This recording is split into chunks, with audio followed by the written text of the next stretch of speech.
Diego, no se te escucha nada. Gracias por avisar. No sé por qué se está yendo el sonido a veces. Ok, entonces el costo de oportunidad tiene que ver con la mejor alternativa que dejamos de realizar por realizar una acción. Ojo que es la mejor alternativa, no es la suma de las alternativas. Luego, la competencia perfecta, como ustedes han visto, es una estructura de mercado donde se tienen que cumplir ciertos supuestos, ¿no?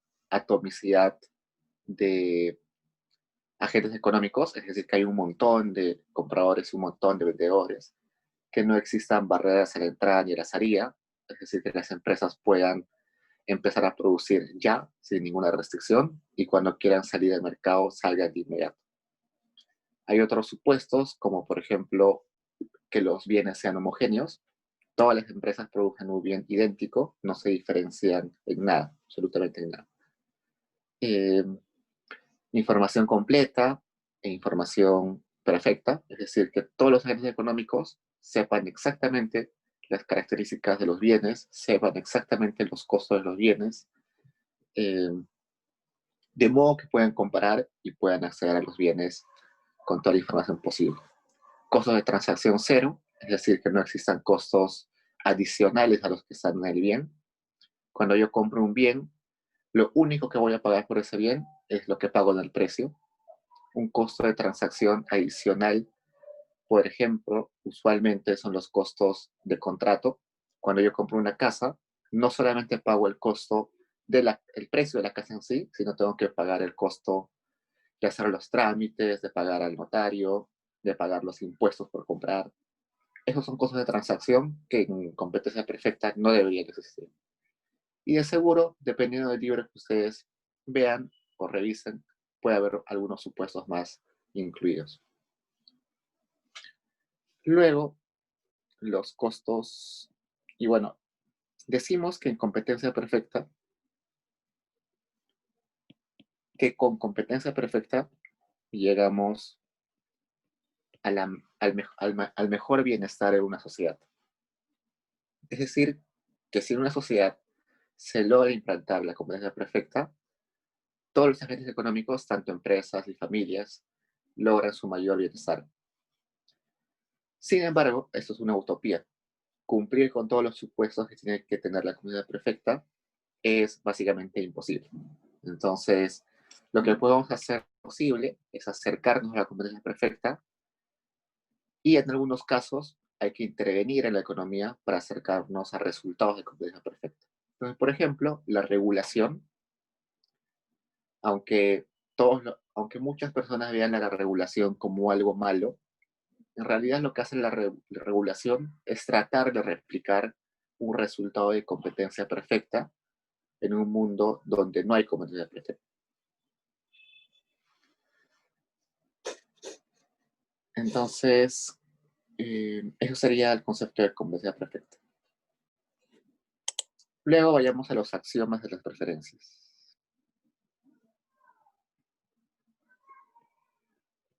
Respecto a los axiomas de las preferencias o supuestos de las preferencias, cuando revisen algunos libros van a encontrar que a veces son 6, a veces son 4, a veces son 7. Eso depende cómo se teorice o cómo el autor teoriza. Hay autores que consideran que hay supuestos que están implícitos en otros supuestos y autores que creen que hay unos supuestos que se deberían desdoblar en más supuestos. Para efectos de este curso vamos a utilizar 6 acciones.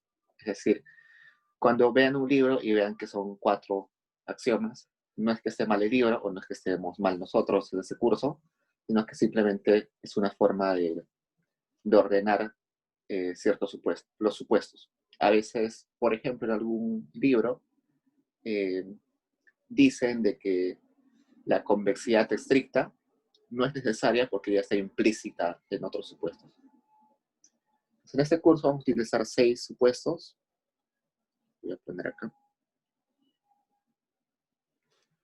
La completitud. La completitud nos quiere decir que un consumidor es capaz de comparar cualquier par de canastas que le den. Es decir, siempre tiene la forma de comparar sus preferencias, de ordenar sus preferencias.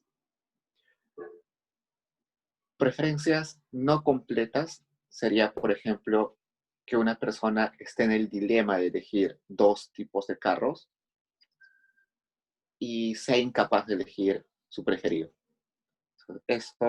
Ese ejemplo viola el supuesto de completitud.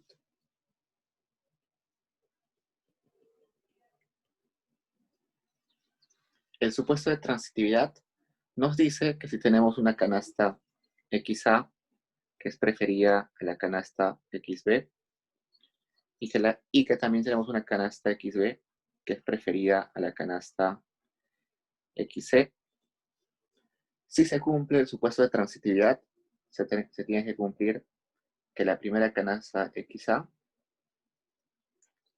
es preferida a la canasta XC. Eso quiere decir, en términos gráficos, que no puede existir un cruce de curvas de indiferencia. En un rato voy a poner el ejemplo o voy a hacer el gráfico para que vean que eso no puede suceder gráficamente. Luego, la reflexividad nos dice que una canasta es al menos indiferente que ella misma. Es algo más abstracto, ¿no? Nos quiere decir que una canasta es preferida o al menos igual de preferida que esa misma canasta. Luego, la no saturación nos dice que siempre preferimos más de un bien. Siempre preferimos más de un bien. Es decir, si nos ofrecen 1000 helados, siempre vamos a preferir 1000 helados a solamente consumir 10 helados. No tenemos un punto de hartazo. No es que comemos 10 helados y en ese momento ya el helado se vuelve un mal, sino que siempre vamos a preferir más.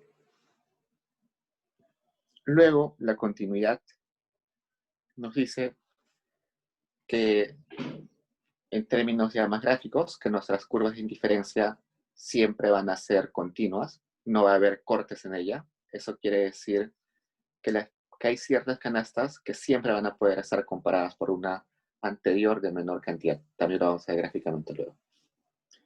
Y la convexidad estricta se refiere a la convexidad del origen. Es decir, las preferencias o las curvas de indiferencia tienen pendiente negativa y son convexas al origen. También lo vamos a ver un rato con algunos gráficos. Entonces déjenme graficar esos supuestos. Acá. Primero grafiquemos la transitividad o una violación de la transitividad. Tenemos dos bienes, el bien 1 y el bien 2. Resulta que las personas solamente consumen estos dos bienes. Entonces, esta curva de indiferencia nos muestra todos los puntos que son combinaciones de bien 1 y bien 2 y que nos dan la misma utilidad. Entonces, a lo largo de esa curva, el consumidor puede obtener la utilidad U0 tanto si combina esta cantidad A del bien 1 y esta cantidad B del bien 2, y resulta que tiene la misma utilidad si elige una canasta compuesta por esta cantidad de bien 2 y esta cantidad B del bien 1.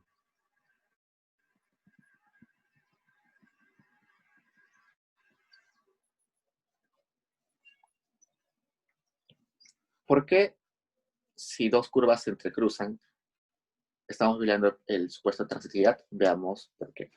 Pongamos una curva que cruce, una curva de indiferencia que cruce. Recordemos que lo que decíamos era lo siguiente.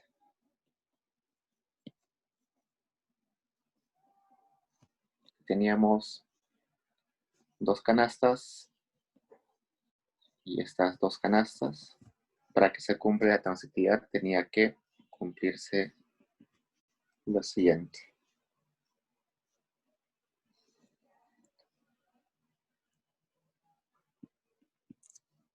Entonces, elijamos 3 canastas en este gráfico. Elegimos la canasta XC acá, la canasta XB acá y la canasta XA acá. La canasta XC y la canasta XB son canastas que están sobre la misma curva de indiferencia. Es decir, con ambas canastas tengo la misma utilidad. Entonces, eso se expresa de la siguiente forma. La canasta XC es indiferente a la canasta XB. Luego, tengo a la canasta XC y a la canasta XA. Como están sobre la misma curva de indiferencia azul, me dan la misma utilidad. Por tanto, también sería indiferente entre consumir la canasta C y la canasta A. Eso quiere decir que si soy indiferente entre XC y XB, y también entre XC y XA, también debería ser indiferente entre XC y XA, ¿no? Sin embargo, si yo tomo los puntos XA y XB, me está diciendo que XB me está dando más cantidad del bien 2 y del bien 1 que la canasta XA. Y por el supuesto de no saturación, yo siempre tengo más utilidad al tener más cantidad de los bienes, o de al menos uno de los bienes. En este caso, tengo más en la canasta B de ambos bienes. Por tanto, debería preferir XB que XA. Entonces, estas dos conclusiones que están marcadas en un cuadrado azul y un rectángulo azul y un rectángulo verde, se contradicen, ¿no? Entonces, por tanto, acá estoy teniendo que existe una incoherencia en las preferencias. Lo que usualmente decimos como que son preferencias no coherentes. Entonces, cuando hablamos de que se viola el supuesto de transitividad, estamos hablando de que son preferencias no coherentes.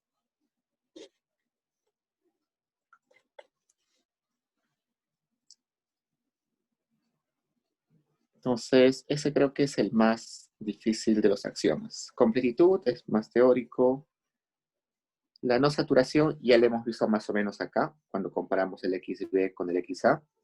XB siempre va a ser más preferido que XA porque ofrece mayor cantidad de bienes. En los ejercicios vamos a tratar de ver los demás supuestos. Ahora seguimos con un poco de teoría.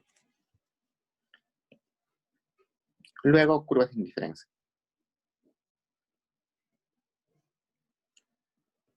Las curvas de indiferencia son un conjunto de puntos y estos puntos son combinaciones de bienes que nos dan la misma utilidad.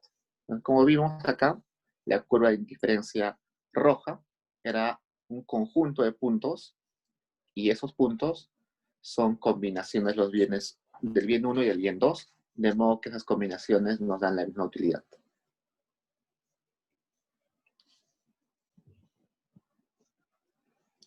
Luego, la función de utilidad. La función de utilidad es una expresión matemática que nos ayuda a transformar las preferencias a una magnitud, o a un número, mejor dicho. Entonces, la satisfacción que nos da una canasta, que es un término abstracto, lo podemos llevar a un número que expresa esa satisfacción que nos da una canasta. Entonces, si yo tengo una canasta de, por ejemplo, consumo 10 panes y 5 manzanas, eso es un poquito difícil de comparar con otras canastas, ¿no? ¿Cómo las comparo si hay otras canastas que pueden estar compuestas de otros bienes o de otras cantidades? Entonces, la función de utilidad me ayuda a darle un número que represente a esa canasta. Ese número es un número que debemos leer de forma ordinal y no cardinal. Es decir, ese número solamente tiene interpretación en el orden y no en magnitud. Por ejemplo, si tenemos que una canasta quizá me da 6 útiles, así se llama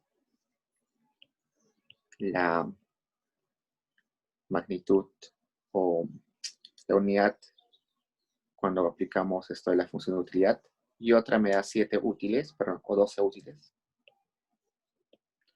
Lo único que puedo decir es que la canasta C me da más utilidad que la canasta A. No puedo decir que la canasta C me da el doble utilidad de la canasta A.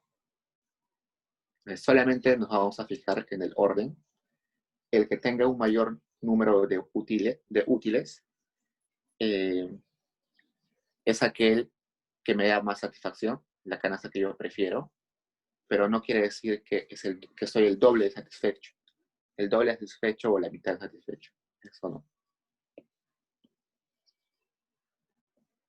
Luego, la utilidad marginal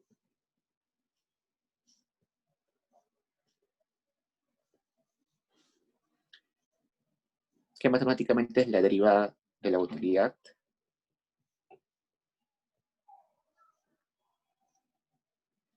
Esa expresión me dice una unidad más, me dice cuál es la utilidad adicional que me da al consumir una unidad más de un bien. En este caso, el bien X1. ¿Por qué es importante hablar sobre la relación? Perdón, ¿por qué es importante hablar de la utilidad marginal? Porque en teoría del consumidor, que estamos ahorita, que es esa parte del curso, las decisiones de los consumidores se toman en el margen. Es decir, vamos a comparar costo marginal, utilidad marginal. No estamos comparando cuánto bienestar en total te dan, sino estamos comparando cuál es la utilidad marginal que te da un bien y cuánto te cuesta marginalmente la última unidad que consumes. Y además también nos va a servir para armar nuestra relación marginal de sustitución.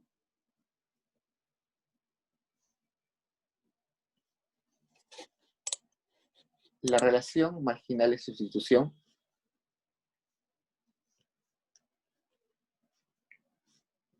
tiene esta forma. Delta 1 quiere decir delta de x1 quiere decir la diferencia entre un x1 final y un x1 inicial. Y delta x2 quiere decir un x1 final menos un x1 inicial. Es decir, supongamos que x1 es panes. En un momento inicial yo consumía 5 panes y luego consumo 7 panes. Entonces delta x1 es 2. Entonces, a eso se refiere.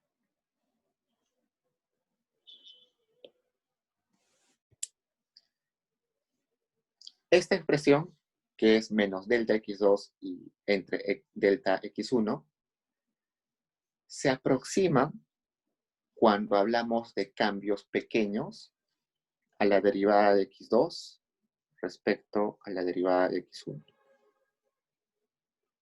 Cuando estamos hablando de términos completos, términos grandes, esta es la expresión que deberíamos utilizar. Pero cuando hablamos en términos pequeños, como el cambio en el consumo de una pequeña cantidad, de una unidad, podemos utilizar esta expresión. Esa expresión la podemos escribir de una forma distinta. Voy a escribirla de la siguiente forma. Puedo escribirla, a ver, así.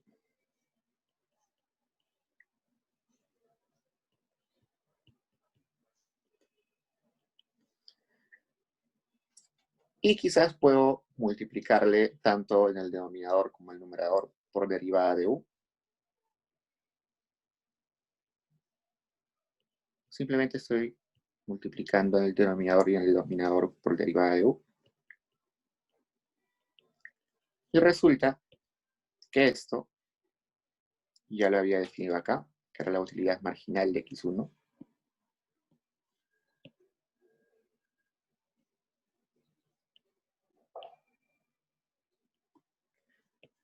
Y lo de acá, que estoy marcando en verde, es la utilidad marginal de x2. Entonces pueden utilizar cualquiera de esas expresiones para hallar la relación marginal de sustitución. ¿Cuál? Usualmente vamos a utilizar esta, pero a veces seguro vamos a utilizar esta, y rara vez vamos a utilizar esta. ¿Hasta ahí preguntas, chicos?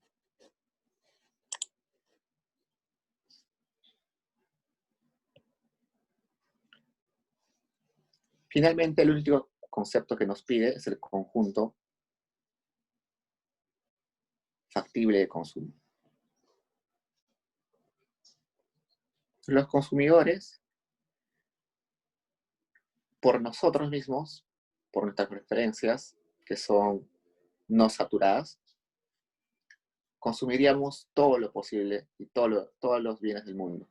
Pero tenemos una restricción. Esa restricción es el conjunto factible de consumo, que está compuesto principalmente por cuántos ingresos tenemos. Pues tenemos un ingreso que nos restringe la cantidad de consumo y además el mercado nos da otras restricciones que son los precios de los bienes.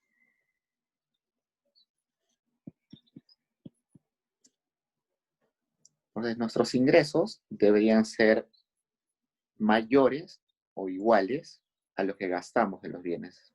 En este caso voy a poner el precio del bien X1 por la cantidad del bien X1, que es lo que gasto en total en el bien 1, por precio del bien 2, multiplicado por la cantidad del bien 2 que consumo. Entonces eso sería todo el gasto, ese sería todo el gasto que tengo en el bien 2. Entonces, todo este lado está compuesto por mis gastos, que tienen que ser menores o iguales que mis ingresos.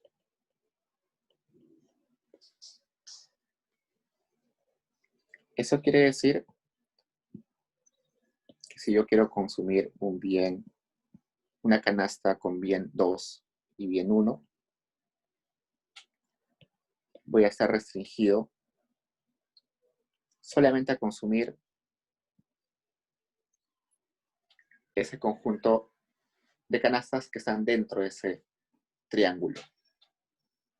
Sin embargo, como sabemos que las personas siempre prefieren más a menos, si yo consumo una canasta verde, que es la que marco acá, estaría no cumpliendo ese axioma de las preferencias que es la no saturación, ¿no?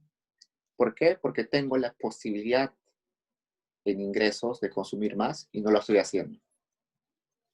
Por tanto, un consumidor totalmente bien comportado, que cumpla con los axiomas, siempre va a consumir una canasta que esté sobre la curva, sobre esa restricción del consumo.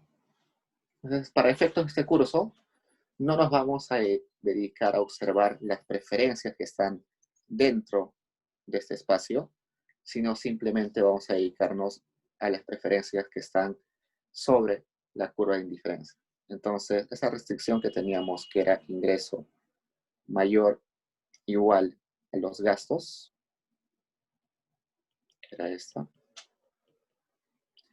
ya no lo vamos a tomar con este signo mayor igual, sino simplemente como igual.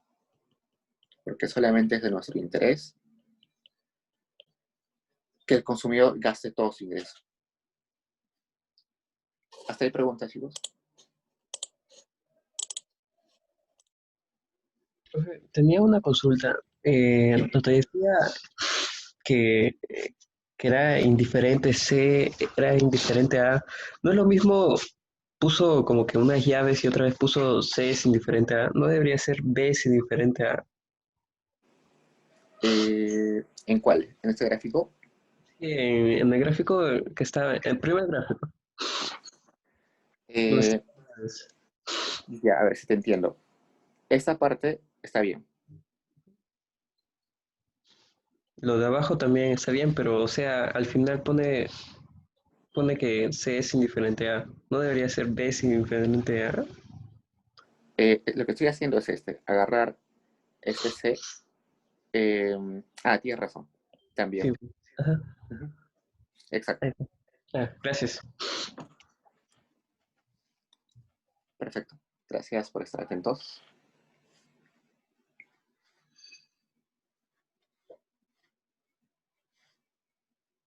¿Más preguntas, chicos?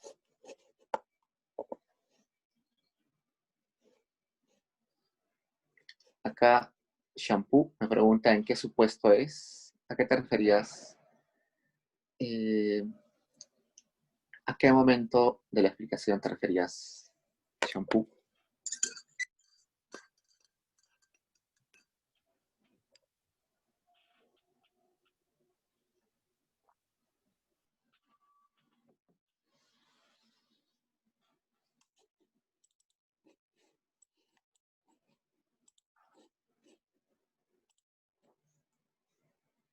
Ya, gracias. Ok, igual cualquier pregunta eh, me la hace notar. Entonces vayamos a los ejercicios. Ejercicio A. Como ya les comenté en la dirigida anterior, vamos a tratar de hacer la mayor cantidad y los que quedan ya lo queda para ustedes como ejercicios. Vamos a la A1. Entonces, José consume arroz y trigo, pero siempre los consume en la misma proporción. Seguro ya se les hace conocido esa expresión. Cuando hablamos que dos bienes tienen que consumirse en la misma proporción, estamos hablando de bienes complementarios, ¿no? Y los bienes complementarios se representan matemáticamente por una función de un tiempo. Grafiquemos ahí. Acá tenemos arroz, tenemos trigo,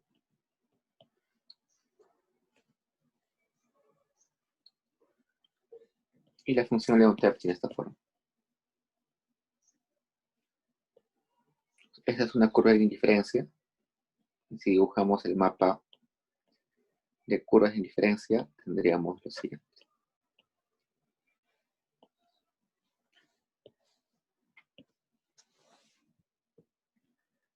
Cuando yo junto los vértices, me va a dar una recta. Esa recta se llama una senda. Y la pendiente de esa senda me va a decir cuál es esa proporción que debo cumplir. Seguro luego en los ejercicios vamos a ver un ejemplo matemático con eso, pero la pendiente que me sale acá es una relación de cuántas unidades de un bien debes consumir junto con las del otro bien.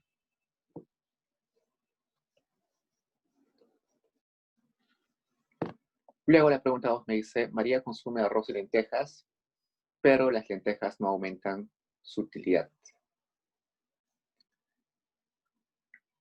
¿Ustedes tienen alguna idea de qué tipo de bien estamos hablando acá?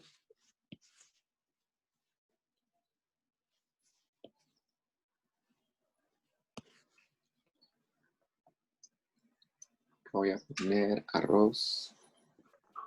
La lenteja es un bien neutro. Exacto, gracias. Entonces, las lentejas son bienes neutros. Eso quiere decir que consumir más lentejas no me da utilidad. Eso debería ser una recta horizontal o vertical. Vertical o horizontal.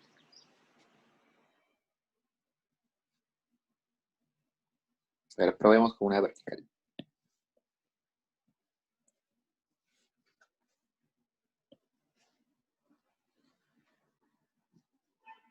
Entonces, si pruebo con una vertical, a ver, veamos. Agarremos dos canastas.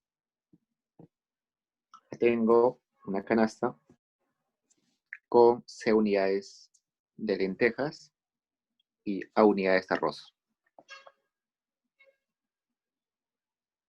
Esta es la canasta X1, por ejemplo.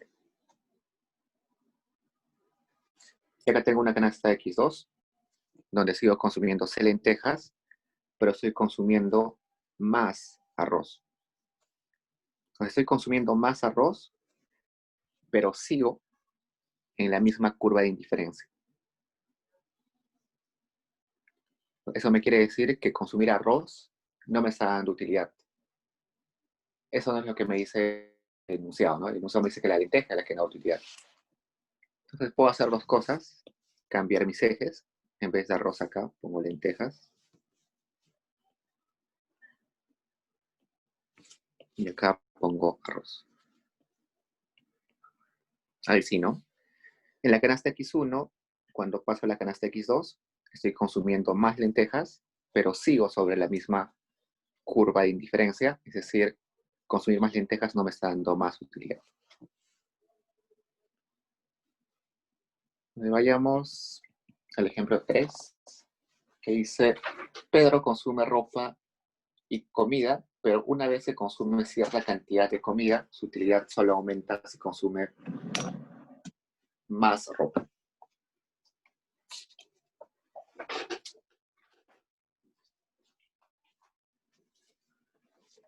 Entonces déjenme graficar eso acá.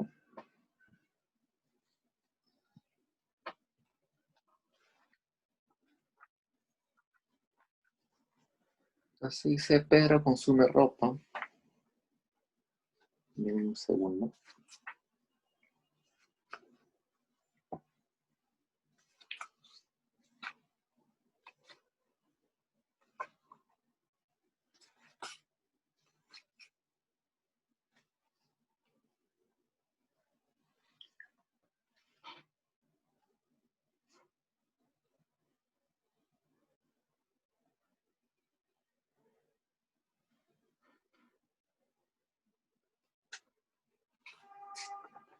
Ok, entonces tendríamos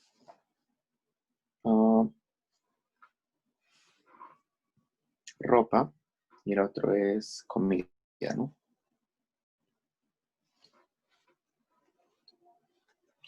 Entonces, hasta la parte donde nos dice consume ropa y comida, me está diciendo que para cierta cantidad sí se comporta bien nuestras preferencias. Es decir, es así.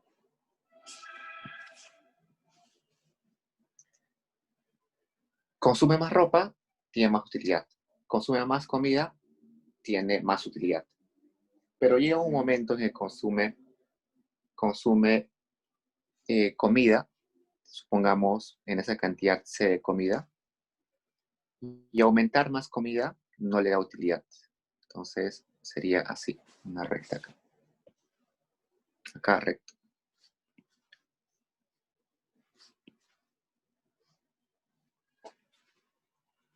Entonces agarremos dos puntos. Este punto de acá le llamamos canasta A, por ejemplo, y este punto B, esa canasta B, donde está consumiendo D unidades de comida, y en ambas canastas consume A unidades de ropa. Según el enunciado me dice, bueno, lo puedo parafrasear como decir que solamente consumir, su utilidad solamente si consume ropa. Entonces, puedo decir que no aumenta si solamente consume más comida. Entonces, el punto, la canasta B está consumiendo más comida de lo que consumía en la canasta A, pero no le está dando más utilidad, y eso se ve gráficamente porque está en la misma curva de indiferencia. Ahora vayamos al ejemplo 4.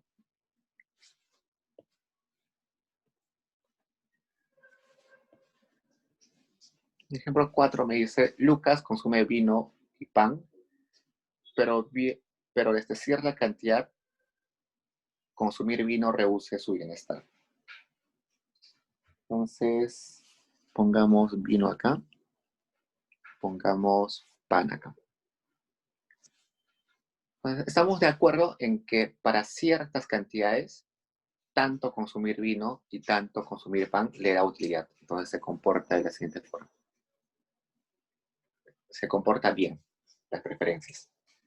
Pero resulta que de cierta cantidad, digamos, esta cantidad C de vino, en lugar de darle bienestar o satisfacción a la persona, consumir vino le está dando desutilidad.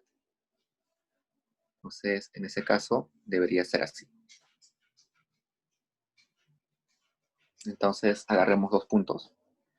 Esta canasta A y esta canasta B.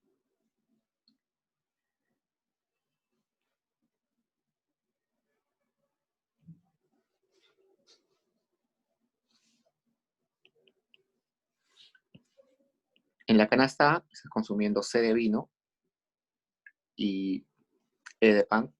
Y en la canasta B estás comiendo D de vino y F de pan.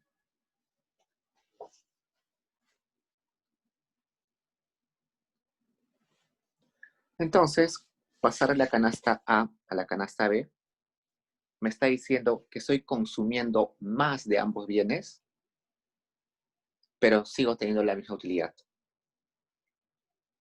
Entonces, eso no tiene mucho sentido con nuestro supuesto de no saturación, ¿no? Si estoy consumiendo más de ambos bienes, debería estar teniendo más utilidad.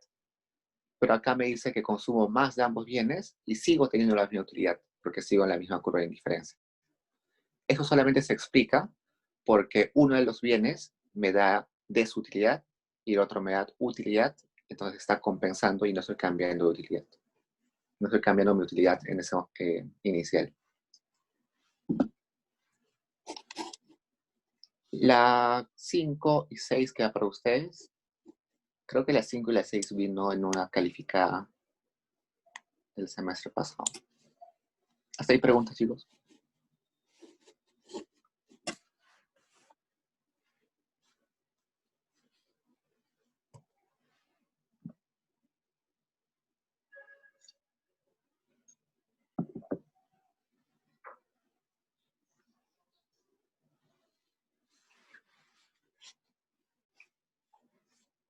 Pasamos a la B. En la B nos dice, para los siguientes gráficos, ¿qué axiomas se cumplen y cuáles no? Grafiquemos, hagamos un par. Grafiquemos este. En este eje tenemos el bien x1, en este eje el bien x2, y tenemos un mapa de curvas de indiferencia, que son líneas horizontales.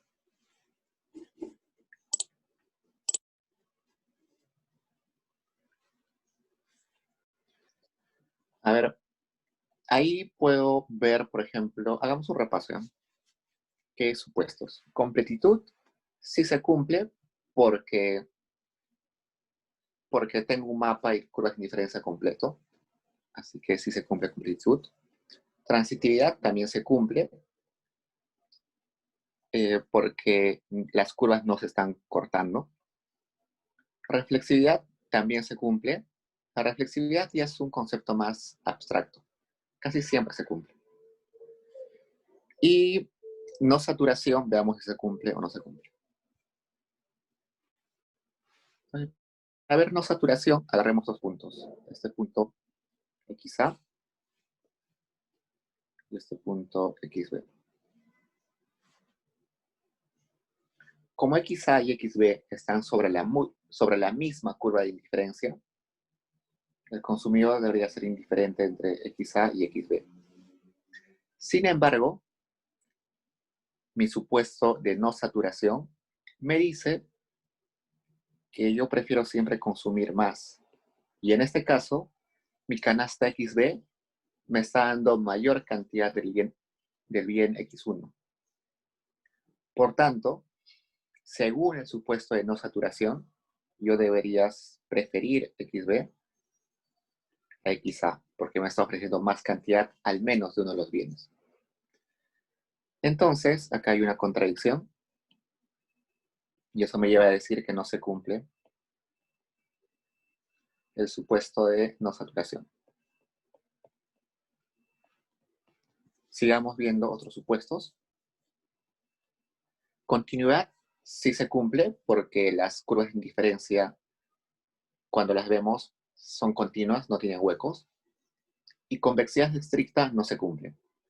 Convexidad estricta al origen debería tener esta forma, ¿no? Debería ser de esta forma. Y estas curvas horizontales evidentemente no son de esa forma. Entonces no se cumple no saturación y no se cumple la no convexidad estricta.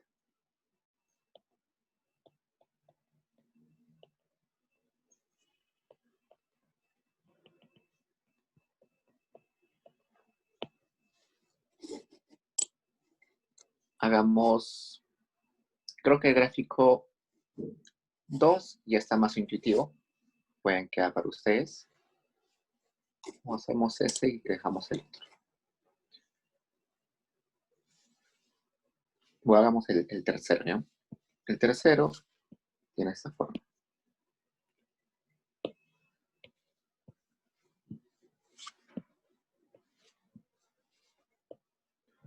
En este eje el bien 1, en este eje el bien 2. La curva de indiferencia tiene esa forma. Repasemos. ¿Cumple completitud? Sí, porque se puede comparar cualquier par de canastas.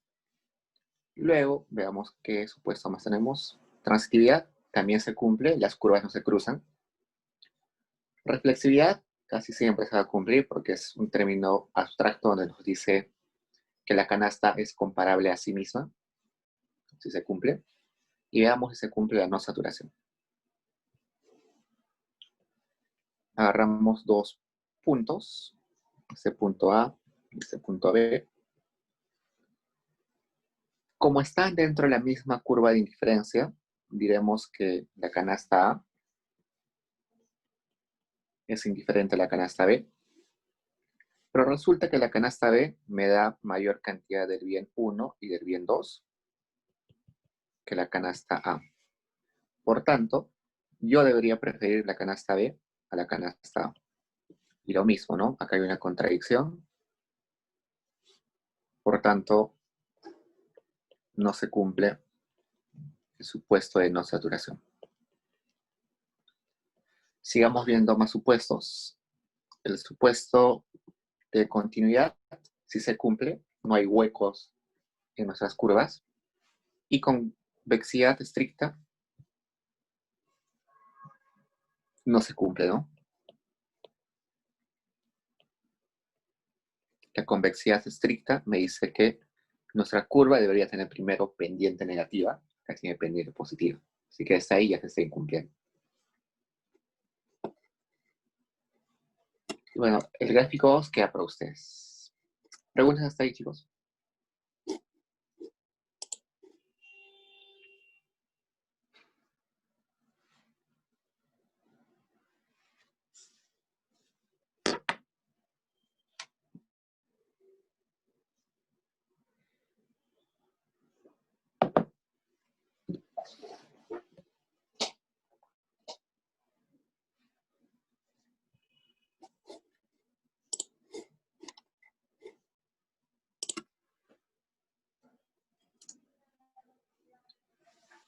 Pasemos a la pregunta C.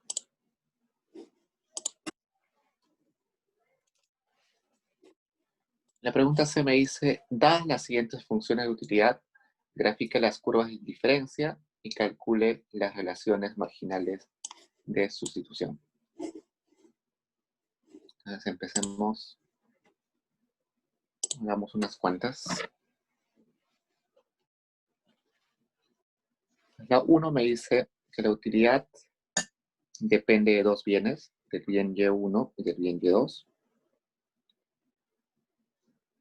y que se combinan de la siguiente forma. Y1 elevado a la 0.5 y Y2 elevado a la 0.5. Lo primero que me piden es graficar las curvas de indiferencia. Entonces, voy a poner acá un gráfico.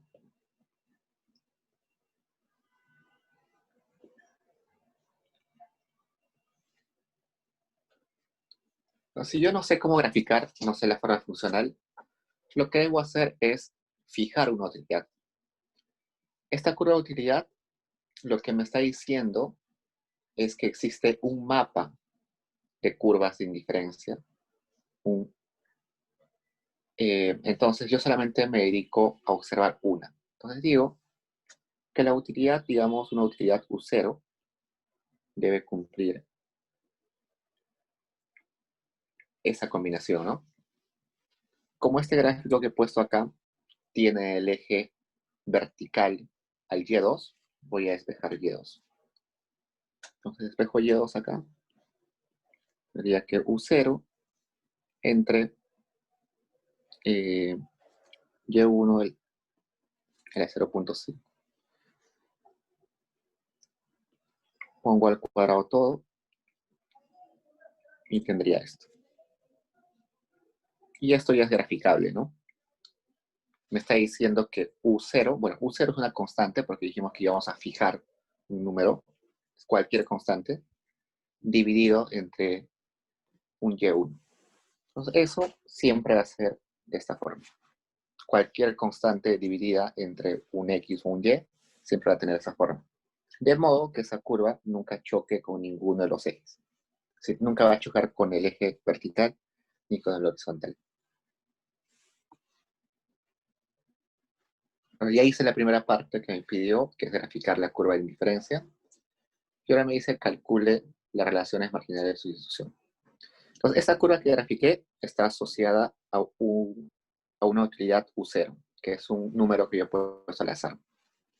Pero como quiero el mapa de curvas de indiferencia, de seguro va a haber otra curva con la misma forma, con una utilidad U1 que es mayor.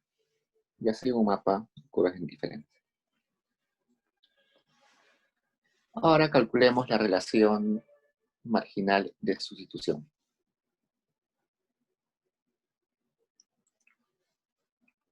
Dijimos acá, en la primera parte, que podíamos decir que era la utilidad marginal de X1 sobre la utilidad marginal de X2. Hagamos eso. Utilidad marginal de X1 sobre utilidad marginal de X2. La utilidad marginal de X1 sabemos que es la derivada de la utilidad respecto a X1 y la utilidad marginal de X2 la derivada de la utilidad respecto a X2. Entonces, derivada de la utilidad respecto, en este caso Y1, ¿no? Pongamos acá Y1. Y2.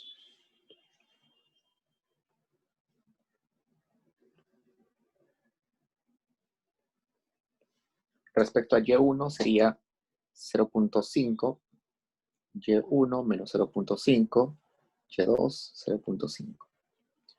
Derivada de la utilidad respecto a Y2 sería 0.5, Y 0.5, Y2 menos 0.5. Se va esto, se va esto. Tendríamos que Y2 entre Y1. Entonces, mi relación marginal de sustitución en este caso es variable, ¿no? Varía dependiendo de qué Y2 y Y1 tomen. ¿Eso qué quiere decir? Que la relación marginal de sustitución depende en qué punto me pare de la curva de indiferencia. Si me paro en este punto, que marcó rojo ahorita, la relación marginal de sustitución va a ser distinta a que si me paro en ese punto.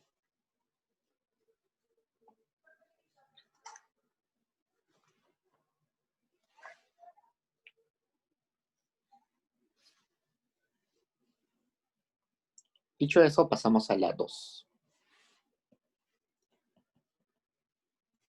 En la 2 me dice que la utilidad depende del consumo de dos bienes, de Y1 y de Y2, con la siguiente combinación matemática. 5Y1 más raíz de Y2. Lo pongo Y2, Y1, igual. Si no sé cómo graficar eso, fijo una utilidad, un número cualquiera, utilidad U0, y despejo la variable que he puesto en el eje vertical, en este caso Y2. Entonces despejo Y2, sería 5Y1 menos U0. Y2 es igual a 5 Y1 menos U0 al cuadrado.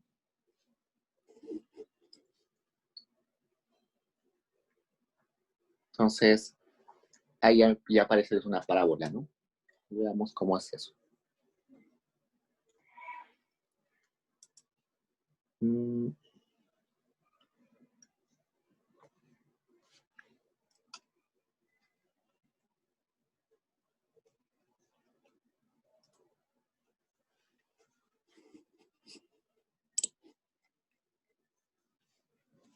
Esto más o menos tiene la siguiente forma.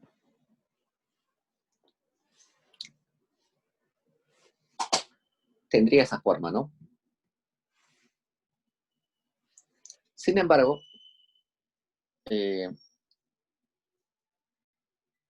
bueno, en este caso consideremos esa forma para no hacer unos problemas.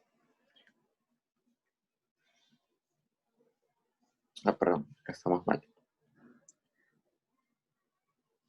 Este es U0 menos 5Y1. Sería U0 menos 5Y1. Entonces, ahí sí es una parábola, pero en el sentido opuesto, ¿no?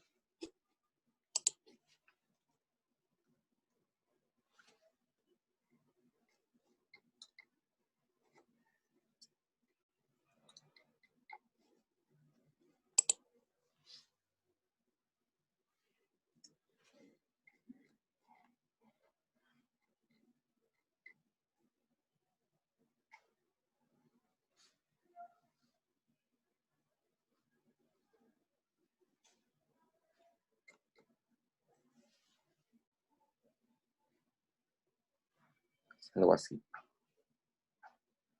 Entonces, esa estaría asociada a una utilidad U0, y si hacemos el mapa, tendríamos varios así.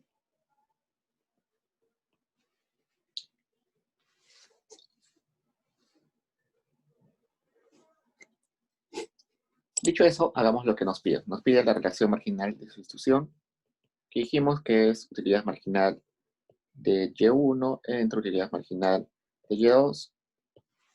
Utilidad marginal de Y1 sería 5. Utilidad marginal de Y2 sería 1/2 por Y por raíz de Y.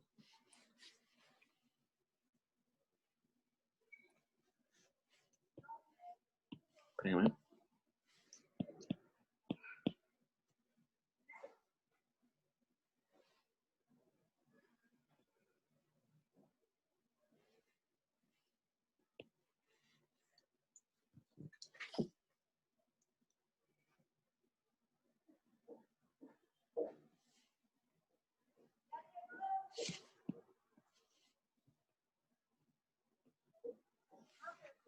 Y nos hemos olvidado algo muy importante. Bueno, ahorita no. Está bien, ya. En este caso, tendríamos que también nuestra relación marginal de sustitución es variable, ¿no? Depende de dónde nos paremos en nuestra curva. Va a haber casos donde nos va a dar relaciones marginales de sustitución constantes, es decir, que sin importar en qué nivel de consumo estemos, la relación va a ser igual.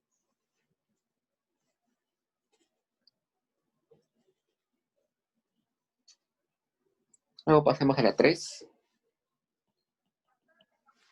que me dice que la utilidad depende de Y1 y de Y2,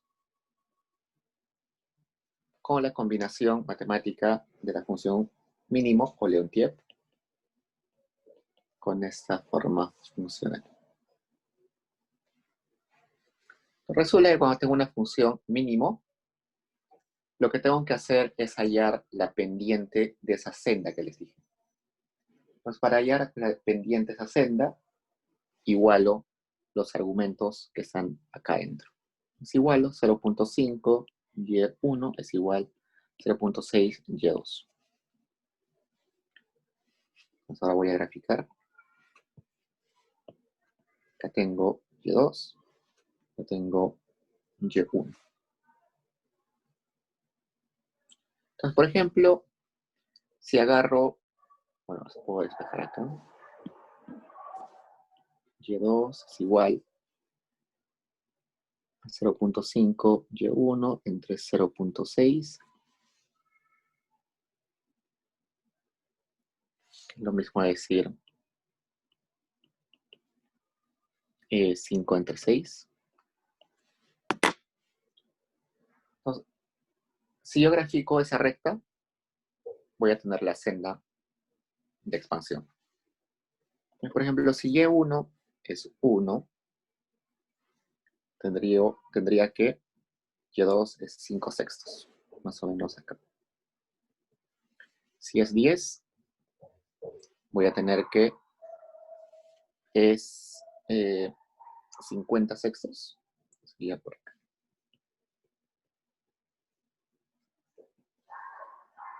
Entonces, en toda esta recta de expansión se juntan los vértices de todas las funciones, de todas las curvas de indiferencia. Entonces, ahí están las curvas de indiferencia.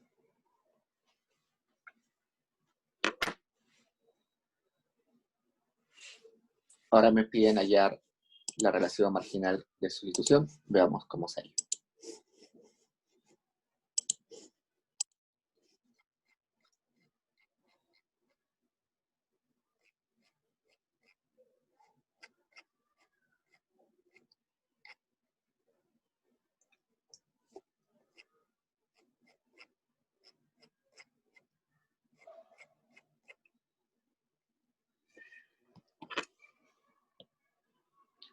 Otra forma de ver la relación marginal de sustitución era como la pendiente.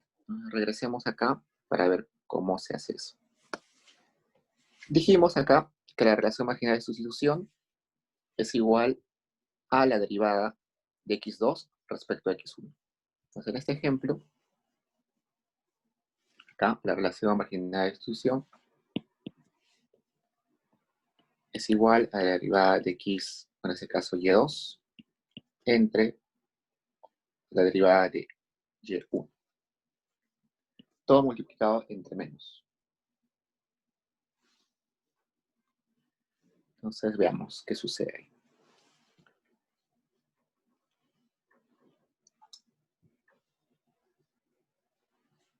Al ser la derivada, me está hablando de la pendiente.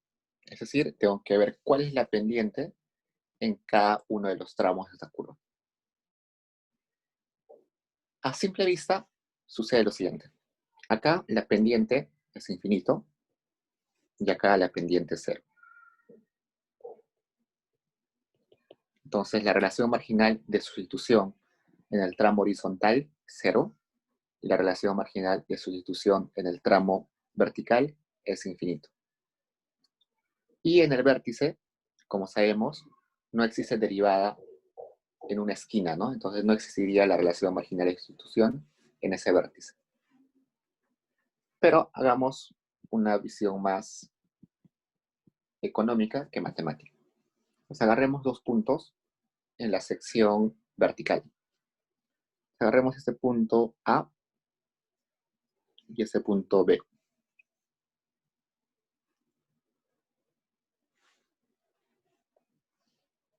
La relación marginal de sustitución en el tramo vertical, vamos, era la menos, déjenme recordar acá, menos diferencial de y2 entre diferencial de y1. Entonces, veamos. Cuando paso del punto A al punto B, ¿cuánto está variando mi y2? mi Y2 está variando en forma positiva, ¿no? Hay una cantidad acá y una cantidad acá. Entonces, un número, digamos, de cualquier constante, A. ¿Y cuánto varía en Y? La cantidad de Y1 es la misma en A y en B, por tanto no varía nada, entonces es igual a 0. Una constante dividida entre 0 es infinito. Por eso es infinito. Ahora llegamos a la relación marginal de sustitución en el tramo horizontal, que también es menos diferencial de Y2 entre diferencial de Y1. Agarro dos puntos, el mismo A y un punto C.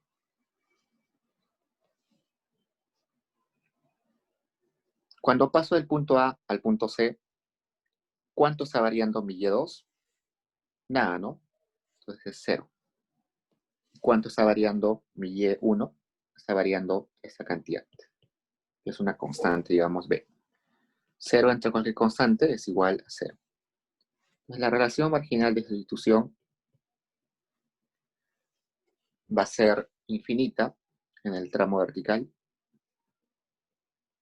no va a existir en el vértice, y va a ser 0 en el tramo horizontal.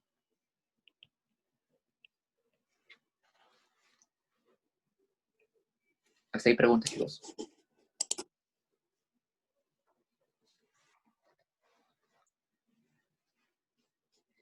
Bueno, nos queda 15 minutos. Yo, Dime. una pregunta, ¿por qué en el primer ejercicio que hiciste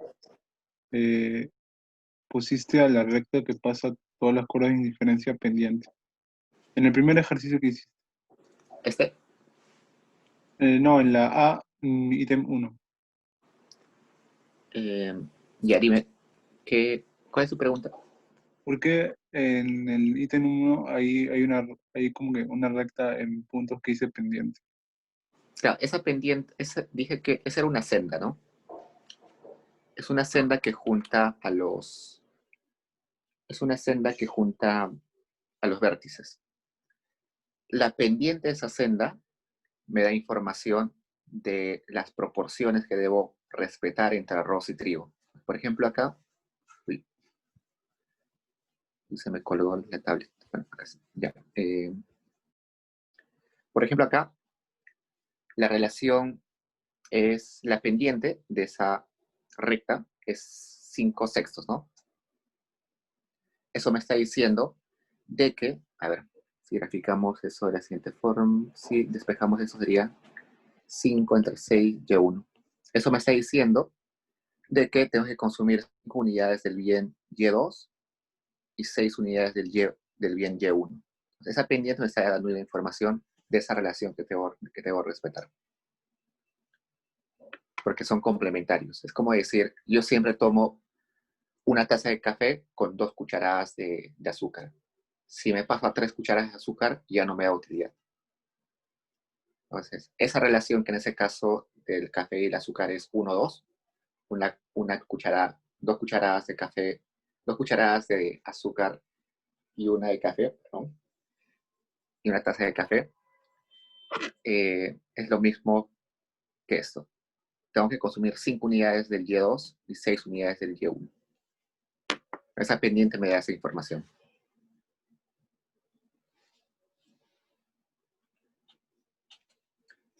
¿Más preguntas, chicos?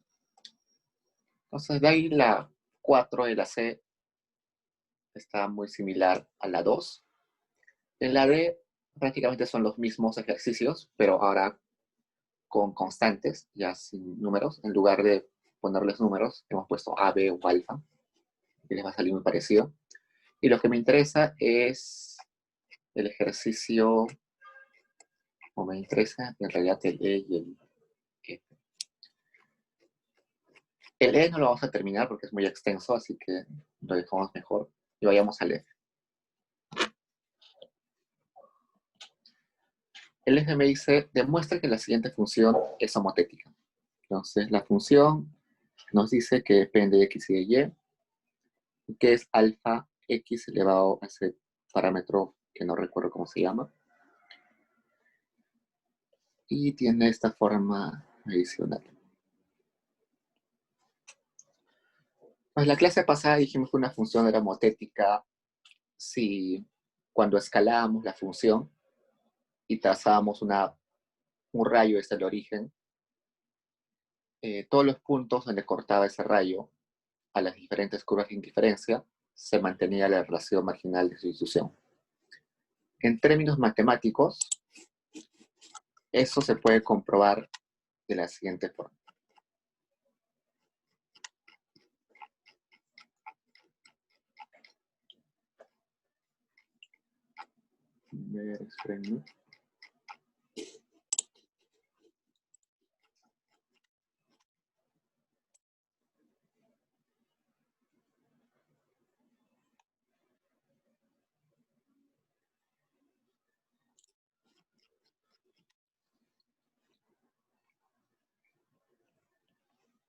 Para hallar eso, para hallar si es homotético o no, vamos a plantear la relación marginal de sustitución. Entonces, utilidad marginal de X entre utilidad marginal de Y. Utilidad marginal de X sería derivada de la función respecto a X. Entonces tendríamos que sería la siguiente forma.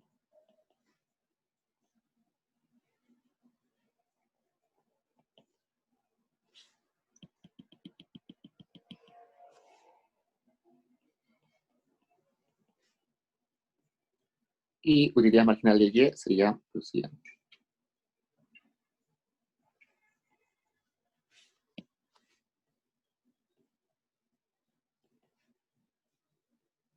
Todo esto se va. Tendría alfa entre beta, X entre Y. Entonces, cuando nuestra relación marginal de sustitución dependa de la relación XY, si esto depende de esto, diremos que es homotética. Si hallamos una relación marginal de sustitución donde sea una constante, por ejemplo, una constante no depende de esta relación de bienes. ¿Cuál es la intuición de esto detrás de lo que hicimos la clase pasada? La clase pasada hicimos esto, ¿no? Una curva de indiferencia, agarrábamos un rayo y todos los puntos acá. Acá teníamos el bien X, acá el bien Y.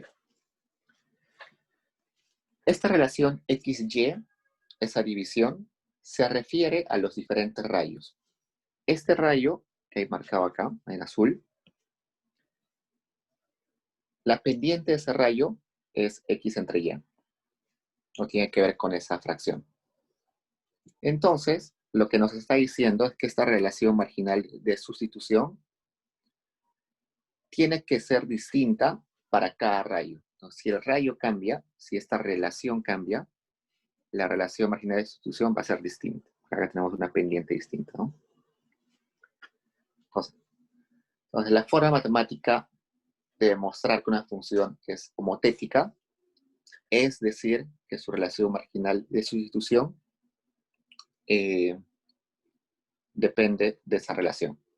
Si, por ejemplo, encontramos que acá está multiplicado con un X más, no sería homotética, porque además de depender de la relación XY, está dependiendo del nivel en el cual está X. Si depende solamente de X y no de Y, también diremos que no es homotética porque está dependiendo del nivel en el cual está X, pero no está dependiendo de la relación de X y Y. No está dependiendo de ese rayo. ¿Hay preguntas, chicos?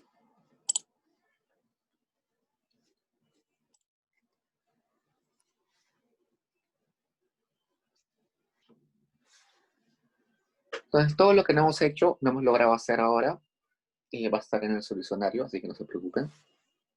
Al que sí quiero que le den importancia es al E. Yo estoy seguro que el ejercicio G ya lo han hecho en intro a la micro, pero el ejercicio E no se hace en intro a la micro, así que esa función que ven ahí es una función CES, es una función de elasticidad constante. Cada parámetro en esa función tiene un significado.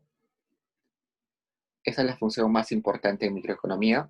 ¿Por qué? Porque esa función, dependiendo de cómo cambie el parámetro ρ, que es ese P medio raro, dependiendo de qué valor tome ese parámetro ρ, la función se puede transformar a una función lineal, a una función Cobb-Douglas o a una función mínimo. Entonces es como una gran función que dentro de ella alberga más funciones. Entonces, en el solucionario quiero que se fijen bastante en cómo funciona esa función.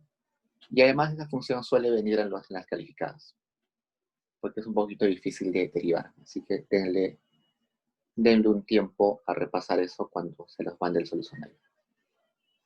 ¿Preguntas, chicos? Diego, ¿vas a Sí. escribir el diccionario de la P1? Sí. Como les dije, tengo plazo para subir los solucionarios hasta un día antes de las calificadas. Entonces, si lo acabo, lo puedo subir hoy mismo, pero no se confíen. No sé. O sea, ya tengo el solucionario de la P1, pero tengo que revisarlo porque tal vez me equivoqué en alguna suma, alguna resta. No quiero confundirlos. Así que lo chequeo una vez más y lo subo.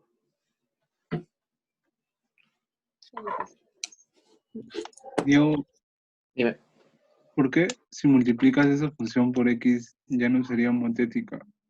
Pero aún seguiría dependiendo de x y de y, ¿no? No Sí, entiendo. pero además de depender de X y de Y, está dependiendo del X por sí solo.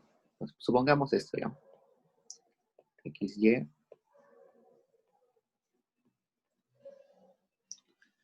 Entonces, si no hay forma en la cual yo despeje X, X, Y, X, Y, X entre Y, esta parte me está diciendo cuál es la pendiente de mi rayo, de este rayo. Pero además de esa pendiente, está, está dependiendo del nivel en Y, en el nivel de X. Es decir, veamos esto, ¿ya? Este rayo me está diciendo que la relación marginal de sustitución depende de cuál sea el rayo que he trazado, pero también depende del nivel de X. Es decir, cuando estoy en ese nivel de X sub 0, es distinto, la relación marginal de sustitución va a ser distinta a cuando estoy en ese nivel de X sub 1. Entonces, si bien es cierto, la relación marginal de sustitución en estos dos puntos que estoy marcando dependen de rayo, también están dependiendo de en qué nivel estoy. Es decir, si estoy en X0 o en X1. Entonces, el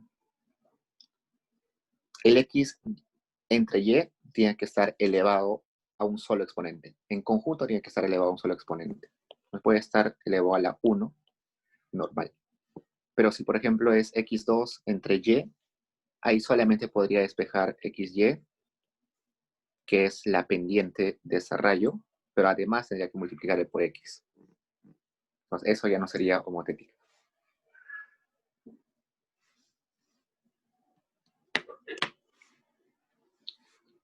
Diego, una pregunta. Dime. Para la evaluación conceptual, vamos a entrar por idea porque estoy tratando de revisar y no me aparece nada todavía en evaluación conceptual 1. Ah, sí. Recién se va a hacer visible en un minuto. Ahí. Como ya les comenté, va a aparecer 10 preguntas aleatorias, un banco de preguntas de 20. Hay algunas que son para marcar, otras para responder brevemente. Respondan lo más breve que puedan. No se explayen demasiado porque son preguntas puntuales. Defina tal cosa, pongo un ejemplo de tal cosa. Así que no se complique mucho. Ya debe ser, en un minuto se hace visible. Espérenme.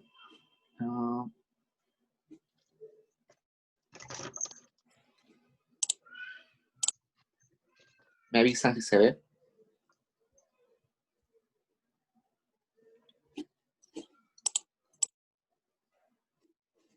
Debe estar, hay una sección que se llama evaluación conceptual.